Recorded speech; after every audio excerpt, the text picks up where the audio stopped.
आज म तपाईहरुलाई देखाउनेवाला छु हाम्रो ठाउँमा चाहिँ धान रोपाइ चाहिँ कसरी हुँदो रहेछ त। सुरुवातमै सबैजना थोरै थोरै भेला हुँदै काममा अघि बढ्दै हुनुहुन्थ्यो। धानको बिउ पनि मजाले रोप्नलाई तयार भएको रहेछ अनि ट्र्याक्टर पनि स्टार्ट भएर धमाधम चल्न सुरु भइहाल्यो। म पनि खेतमा आली लाउन थाले अनि यता फेरि धानको बिउ मजासँगले उखाल्दै हुनुहुन्थ्यो अनि पञ्चे बाजाको धुनमा सबैजना मिलेर धान रोप्न थाल्नु भयो।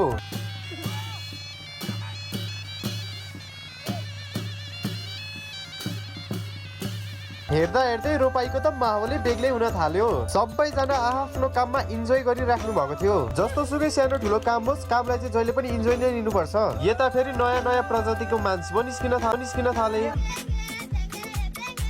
हेर्दा हेर्दै रोपाइमा त इन्टरनेसनल वर्ल्ड वारै पो सुरु हुन थाल्यो। धन्न म चाहिँ पञ्चे बाजाको मान्छे भएर केही पनि अटकाएन। त्यसपछि लाग्यौं भोकको पेटमा खाना खानलाई। काम मात्रै गरेर भएन, माम पनि खानु पर्यो। And by, subscribe the channel.